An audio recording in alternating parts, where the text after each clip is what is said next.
GPI, gracias por invitar y gracias por inscribir. Conviértete en un promo Fénix con este programa que la universidad tiene para ti. Recomienda a un amigo, familiar o vecino y comienza a ganar mucho dinero. Si eres un alumno de la modalidad virtual, regístrate en www.cnci.edu.mx/Phoenix Card para recibir tu Phoenix Card. Si eres un alumno de la modalidad presencial, acércate con tu coordinador de admisiones y solicita tu Phoenix Card. Por cada persona inscrita, te depositaremos 750 pesos. ¿Qué estás esperando? Esta es tu oportunidad. Consulta vigencia, términos y condiciones, aplican restricciones, sujeto a disponibilidad.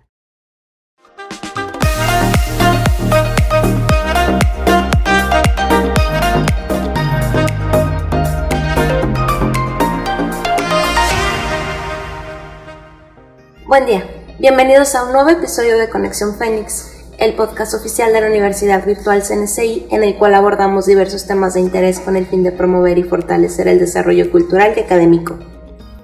En los últimos tiempos hemos sido testigos de una fuerte ola de feminismo, la cual lucha a favor de la justicia, la equidad de género y por la participación de las mujeres en igualdad en la sociedad.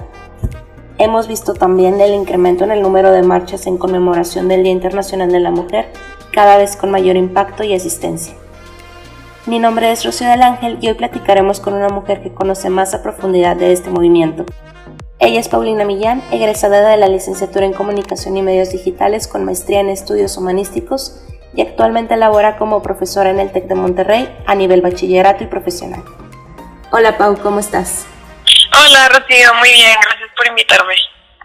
Muchísimas gracias por aceptar, porque pues realmente queremos conocer mucho sobre el feminismo. ¿Podrías empezar diciéndonos en qué consiste el feminismo? Bueno, el feminismo es un movimiento social y político y cultural, agregaría yo, que busca, algo que es muy importante entender del feminismo es que no es nuevo, es un movimiento, como dije, social, político, cultural, existe alrededor inicios del siglo XVIII. ¿Y qué supone el feminismo o qué representa el feminismo? Pues es un movimiento que estudia especialmente y específicamente la situación histórica de las mujeres. La situación histórica, ¿en qué sentido? En que a lo largo de la historia nos hemos encontrado en una sociedad que las ha dejado como en una situación de subordinación al poder masculino históricamente. Entonces el feminismo nace de darnos cuenta de que esta situación ha existido desde hace muchísimos siglos y precisamente el objetivo del movimiento, por lo tanto, es acabar con esta subordinación. Algo que es muy importante también como conocer de una definición así amplia sobre el feminismo es, por un lado, la parte histórica, ¿no? Que es un movimiento que tiene mucho tiempo de existir, que inclusive han existido como expresiones del movimiento feminista antes del siglo XVIII, pero se toma a partir del siglo XVIII porque es cuando ya se hace un poco más masificado. Entonces, por un lado está esa parte como del movimiento político, pero también dentro del feminismo existen varios pilares que lo conforman. Por un lado está como el activismo, que es lo que más vemos en la calle, que es lo que más como reconocemos en el imaginario social cuando alguien dice feminismo.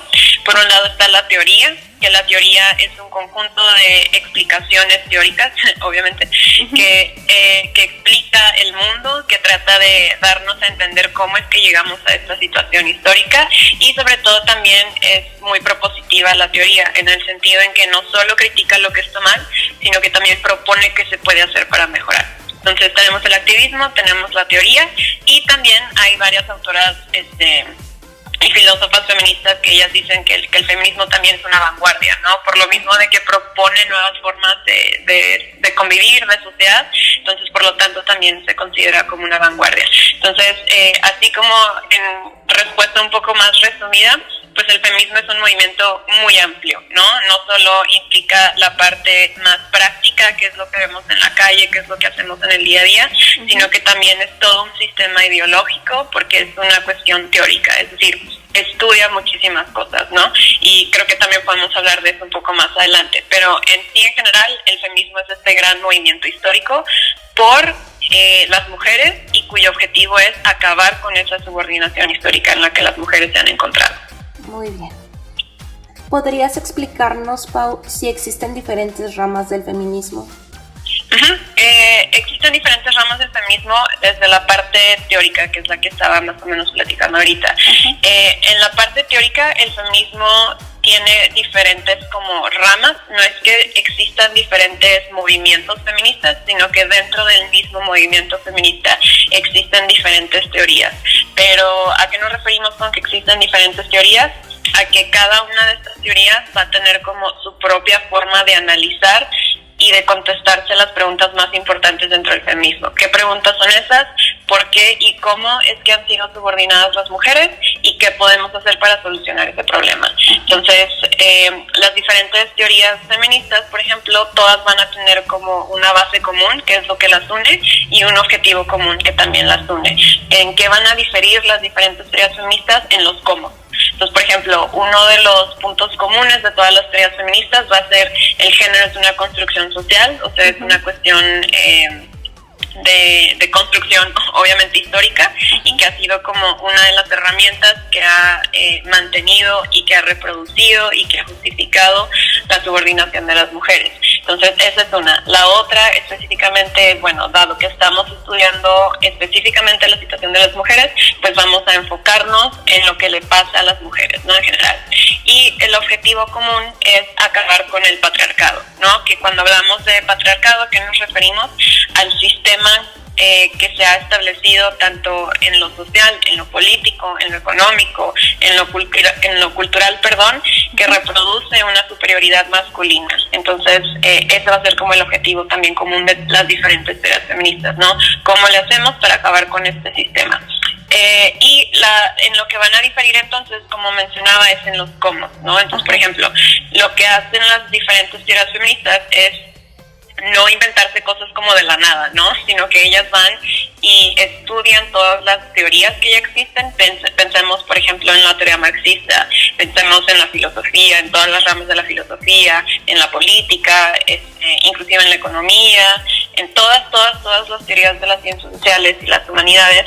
El feminismo va a entrar y va a decir, ok, vamos a usar todas las herramientas que estas teorías nos han dado, pero ahora las vamos a aplicar a la experiencia de vida de las mujeres. Entonces, por eso, por ejemplo, existe el feminismo marxista, el feminismo liberal, el feminismo radical, el feminismo socialista, el feminismo psicoanalista, es decir, se meten como a todo lo que ya existía y sobre eso que existe no solo complementan, sino que también tumban lo que ya no sirve, ¿no? Como en la actualidad, y a partir de todo ese como sistema de pensamiento generan nuevas ideas y también generan como soluciones para cómo hacerle para acabar con la subordinación de las mujeres.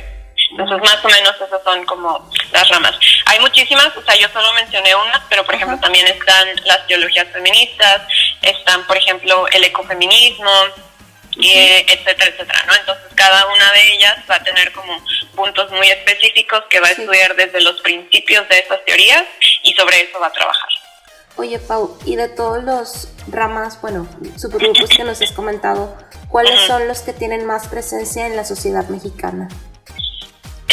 Yo creo que todas estas teorías en general, en el contexto mexicano, yo diría sobre todo que está muy presente no las teorías en sí, sino más bien como el activismo político, que eso es como desde, no las grandes fallas diría yo, pero es como uno de esos espacios que por un lado tenemos, como había dicho, la cuestión de la teoría feminista, ¿no? Y por el otro lado tenemos también como el activismo, que algo que es bien importante entender de estos dos pilares es que están súper unidos, o sea, sin teoría no hay activismo y sin activismo no hay teoría, ¿no? Entonces son como dos pilares que continuamente se están alimentando. Si tratamos de reflexionar sobre cuál perspectiva feminista está más fuerte en la sociedad mexicana, yo creo que en realidad es como una mezcla de varias, ¿no?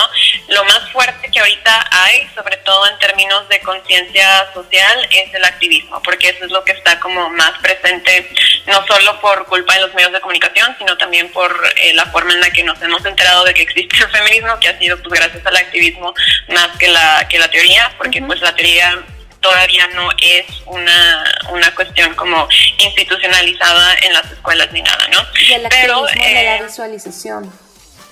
¿Perdón? El activismo le da visualización. Exactamente. Entonces, una de las formas en las que ha podido como permear diferentes teorías feministas, pues es a través sobre qué transformamos, no solo en teoría, sino también, por ejemplo, en políticas o en agenda, ¿no? Entonces, una de las cosas que mencionaba es que, por ejemplo, creo que en los últimos años, en el contexto muy mexicano, tenemos un poquito más como de conciencia de clase, ¿no? No solo gracias al feminismo, sino también a otras corrientes y otros problemas sociales que nos han hecho reflexionar sobre esto, sobre todo sobre la desigualdad económica. Entonces, uno de los feminismos que estudia esto específicamente, por ejemplo, es el feminismo socialista. Y en el feminismo socialista se estudia, por ejemplo, ¿no? Y lo puedo resumir así como en una oración muy rapidísimo, donde se dice que la mujer es el proletariado del proletariado, ¿no? Entonces, yo creo que esto es uno de los que más ha influenciado políticas que vienen o que se impulsan, sobre todo desde el activismo. Pero por otro lado, yo creo que también desde la parte más institucional, sobre todo como desde la parte de no solo las instituciones, sino también de los gobiernos, se impulsa un poquito más una agenda un poco menos, ¿cómo diría? Un poco menos transformadora, que sea la visión, por ejemplo, de un feminismo liberal.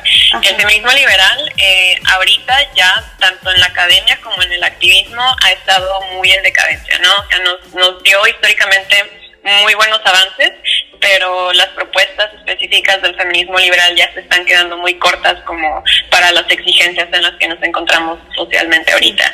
Pero no obstante, esas propuestas han sido las que más se han aceptado en las instituciones.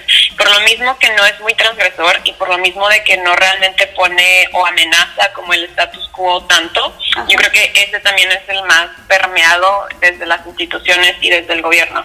Pero desde la parte del activismo y desde la parte también de los esfuerzos teóricos, ya casi no se aplica nada de feminismo liberal. Entonces hay como este gran contraste específicamente en México, ¿no? Si lo comparamos, por ejemplo, como mencionaba con algunas otras sociedades, en el caso estadounidense, por ejemplo, allá sí permea muchísimo más un feminismo liberal, ¿no? Sobre todo también por circunstancias sociopolíticas que viven específicamente en ese contexto, pero por eso allá no vemos tan fuerte el movimiento feminista, porque ya está también como muy cooptado por las instituciones y muy cooptado también por el sistema en general. Entonces, algo que es también como muy interesante, que a lo mejor no se habla mucho, pero es bien importante rescatarlo, es que mundialmente, yo creo, o sea, Latinoamérica tiene como los movimientos feministas y las teorías feministas, yo creo que más fuertes ahorita. Entonces, eso también es como muy importante mencionar. Y se podría decir que todo este movimiento feminista se deriva del contexto que vivimos como mujeres en la sociedad. Sí, exactamente. O sea, lo que intenta hacer el feminismo es como explicarnos por qué estamos así y ver también como qué podemos hacer para cambiarlo, ¿no? Que eso es prácticamente lo que hace. Exacto. Oye, Pau, y desde tu punto de vista, ¿cuál es el rol de la mujer en la sociedad mexicana? Bueno, yo creo que el rol de la sociedad, el rol de la mujer en la sociedad mexicana es muy amplio, ¿no? O sea, porque por un lado no podemos entender a la mujer como un concepto homogéneo. O sea, existimos mujeres en diferentes lugares y diferentes contextos en México. No todas las mujeres vivimos las mismas circunstancias, y esto es bien importante también dentro del mismo movimiento, ¿no? Que entendemos perfectamente que inclusive dentro de la clase de mujeres vivimos diferentes opresiones y vivimos diferentes desigualdades. Hay quienes tenemos muy buenos accesos a muchas cosas, ¿no? Que tenemos bastante privilegio en muchas cosas, y hay otras mujeres que la viven 100 veces peor, ¿no? Pero algo muy importante de esto es que a pesar de nuestras diferencias, todas, ¿no? Como colectivo de mujeres nos encontramos en un papel subordinado en el sistema actual, ¿no? En el caso particularmente mexicano, una de las características que nos une, ya sea independientemente de la clase, independientemente de la sexualidad, independientemente de cualquier otra cosa, es la violencia, ¿no? O sea, la violencia contra las mujeres toma matices, obviamente, pero es algo a lo que estamos expuestas todas en el país, ¿no? Y creo que eso también permea a lo largo de Latinoamérica, pero específicamente en México, que es uno de los países más violentos para ser mujer. Yo creo que eso es lo que más nos afecta en general como colectivo. Y yo creo que además de eso, también estamos siendo como la resistencia más fuerte en la sociedad. O sea, que eso es algo bien importante, ¿no? Que de todos los movimientos sociales que hay ahorita en México, yo creo que el feminismo es de los más fuertes, de los más críticos y de los que más proponen también. Entonces yo creo que ese también ha sido un papel muy importante que han llevado a cabo las mujeres en México. Ahorita que mencionas la resistencia, yo he visto que hay tanto mujeres como hombres que no están de acuerdo, pero lo que más me impresiona a mí es que son las mismas mujeres las que realmente rechazan el movimiento feminista. ¿A qué se lo podrías atribuir? Sí, bueno, yo creo que para mí no es mayor la sorpresa cuando las mujeres rechazan el feminismo, porque una cosa es bien importante como entender cuando empezamos a hablar de estos temas en general, es que todos y todas nacemos en el patriarcado. O sea, todas y todas crecemos, nos desarrollamos y aprendemos una cultura patriarcal, ¿no? Entonces, perdóname que te interrumpa, explicarnos así a grandes rasgos en qué consiste el sistema patriarcado. Bueno, el patriarcado, como mencionaba, es un sistema histórico, ¿no? Que, por ejemplo, a veces es más fácil entenderlo como un proceso histórico. Es decir, el patriarcado es un proceso histórico que solidifica una estructura con diferentes posiciones sociales para hombres y para mujeres.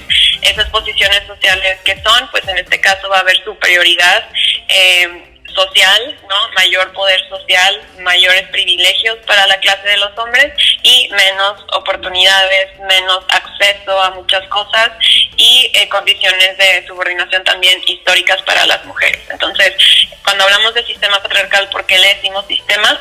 Porque es una organización social que se mete en todo, en lo social, en lo político, en lo económico, en lo cultural. Entonces, en todas esas ramas y por eso es como bien importante conocer la historia del patriarcado, que aquí no nos alcanzaría el tiempo para hablar de la historia del patriarcado.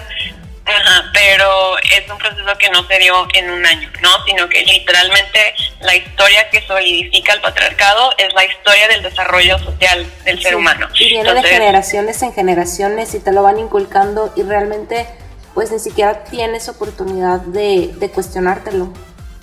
Exactamente. Entonces, en términos, por ejemplo, estructurales, esto viene desde el paso de los nómadas a los sedentarios. Es una cosa viejísima, ¿no? Y en cuanto a la cultura, precisamente es lo que mencionaba ahorita, ¿no? O sea, la cultura patriarcal a la que nos referimos cuando digo cultura patriarcal, a todo lo que hay en la cultura que reproduce ese sistema. Es decir, todo lo que hay en la cultura que sigue manteniendo a las mujeres en roles específicos y que sigue manteniendo a los hombres en roles específicos, ¿no? Entonces, una de las cosas que también es bien importante como entender de esta plática es que, como decía al principio, ¿no? Nadie decide nacer en el patriarcado. O sea, ya todos y todas nacemos en este sistema y aprendemos la cultura de este sistema, ¿no? La conciencia feminista, por lo tanto, no es algo que se nos dé de manera natural. Es algo que nosotros tenemos que adquirir a través de la educación, ¿no? Adquirir a través del pensamiento crítico.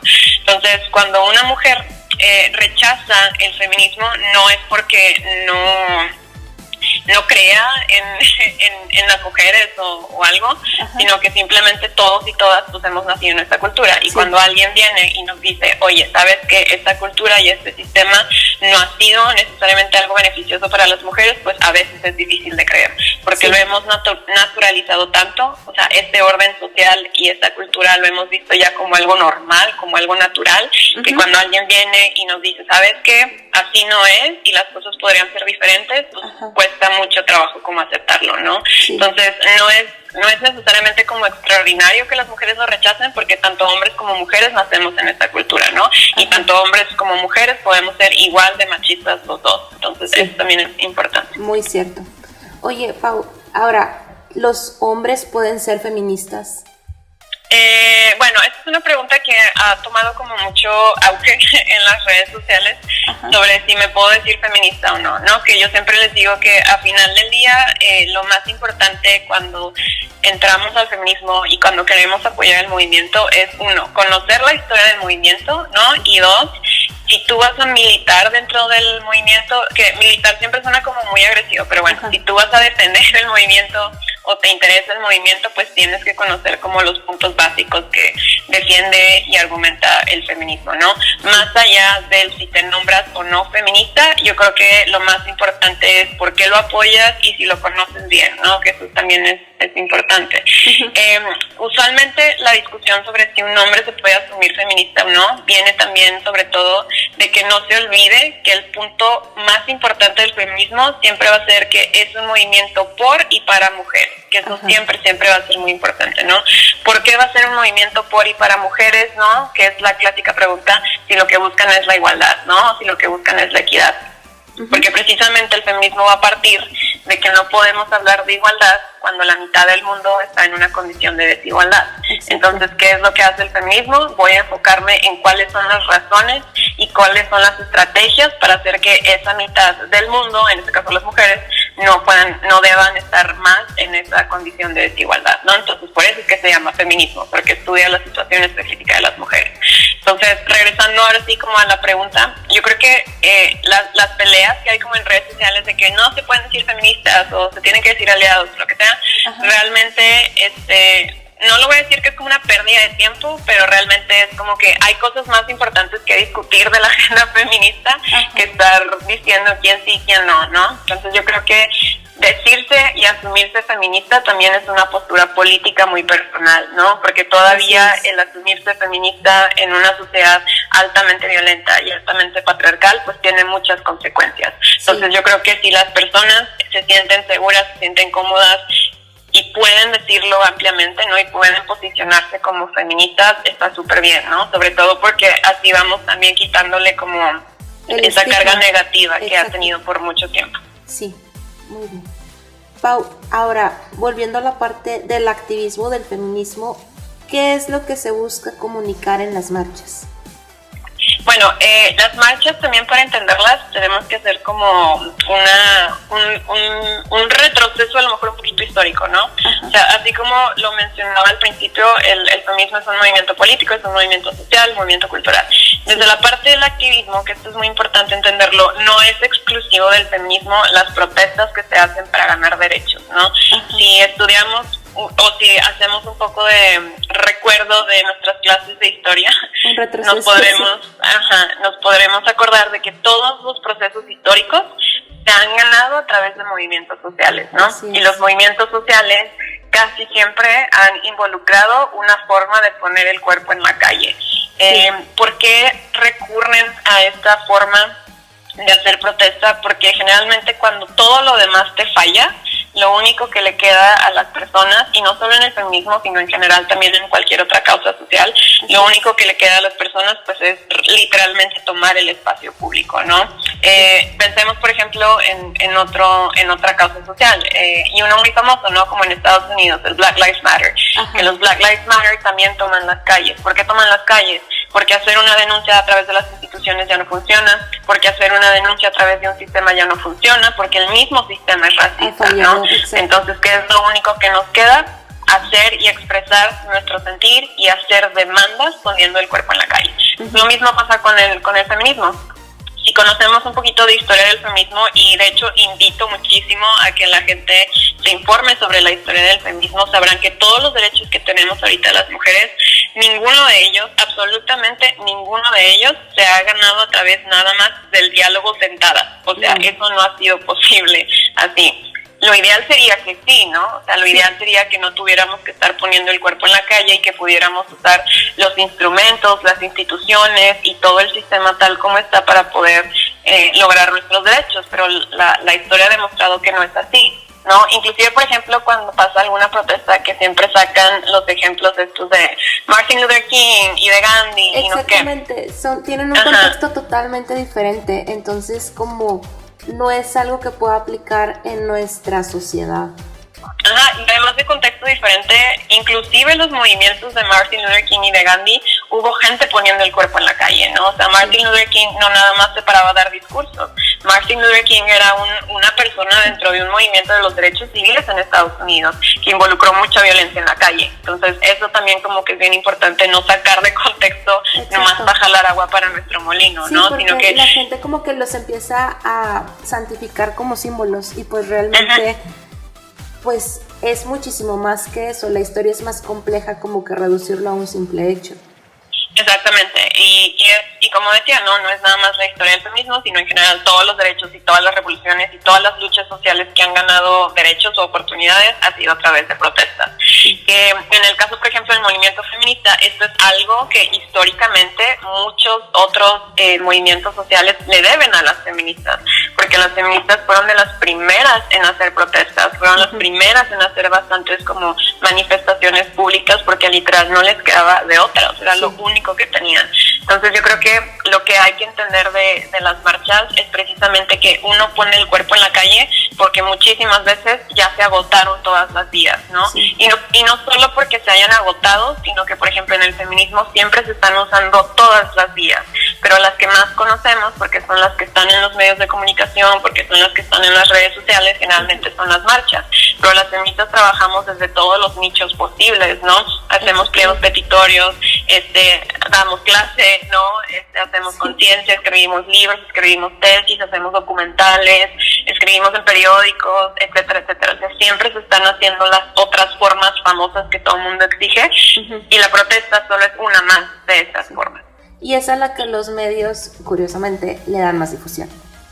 Sí, porque casi siempre también son como las más vistosas, entonces pues es lo que más llama la atención, lo que más vende periódicos, lo que más vende notas, lo que más genera clics, y todo pues eso es una economía de ganancia. Exactamente. Bueno, Pau, en más preguntas, si hay personas que por X razón no se sienten seguras para acudir a alguna marcha, ¿de qué manera se puede apoyar este movimiento?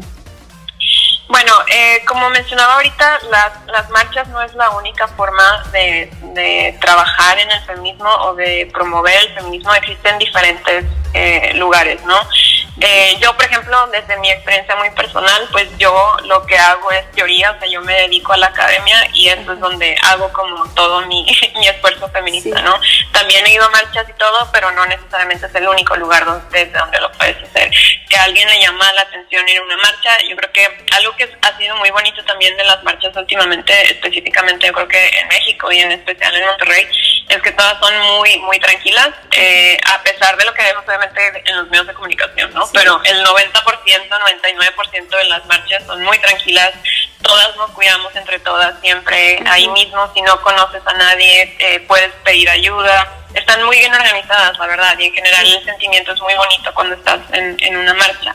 Pero si no pueden o si no les llama tanto la atención, hay muchísimas formas de hacer activismo. Entonces yo creo que más bien es pensar en lo individual, como qué es lo que más me llama la atención, qué es lo que yo sí puedo hacer, ¿no? Porque muchas veces, por ejemplo, hacer paro o ir a las marchas, para muchas es algo que no pueden hacer porque, por ejemplo, tienen que ir a trabajar, ¿no? O cualquier otra cosa.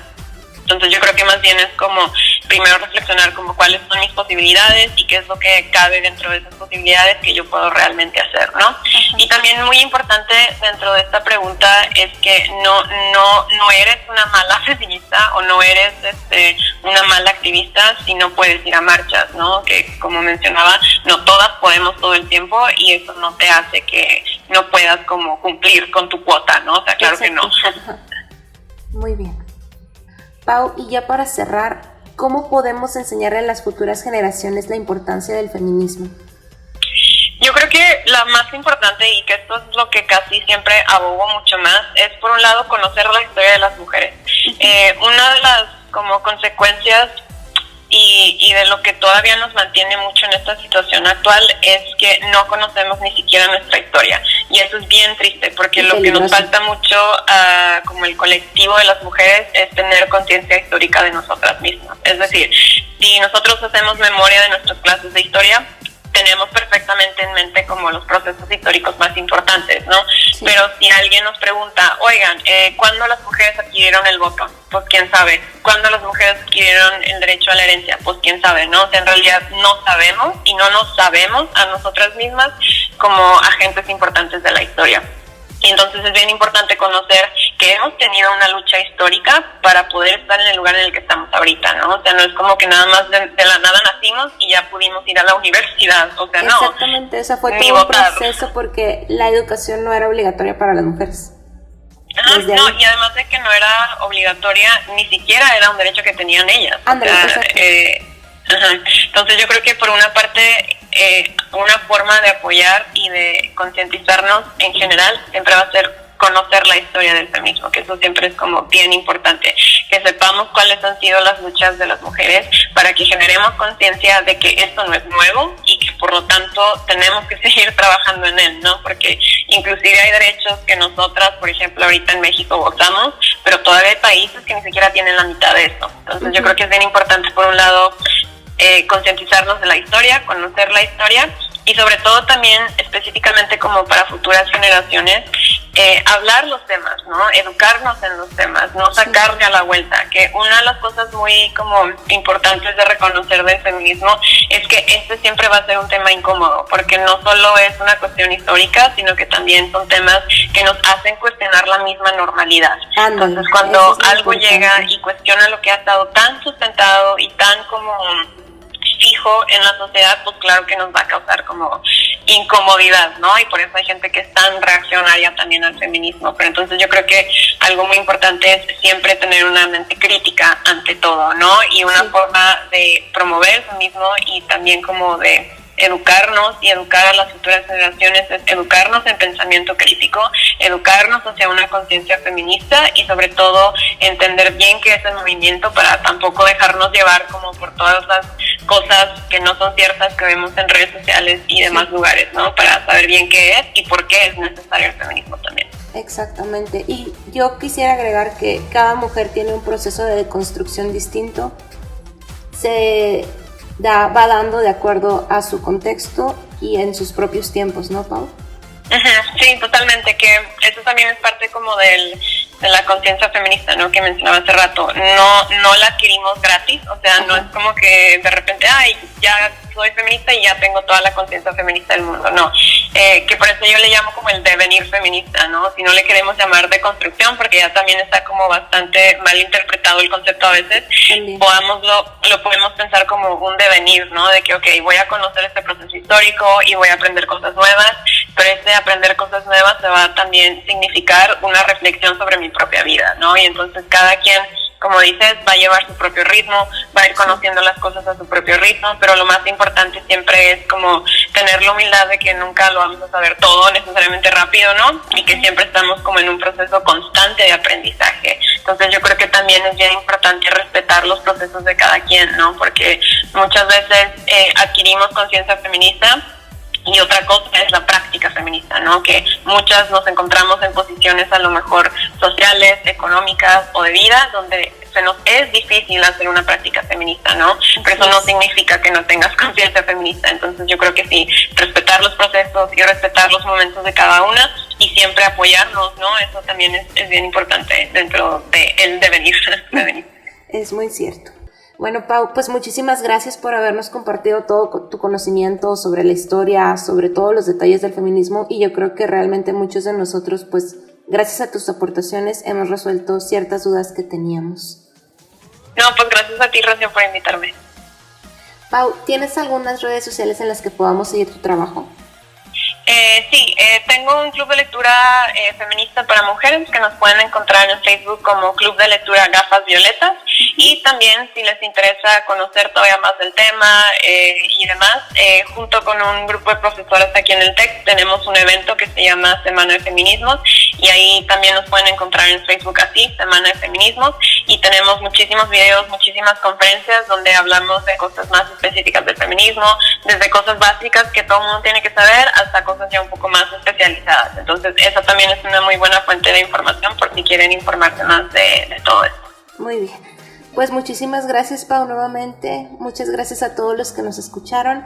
Recuerden que todos sus comentarios nos los pueden hacer llegar a través de redes sociales. Tenemos Facebook, Instagram, YouTube, Spotify y TikTok.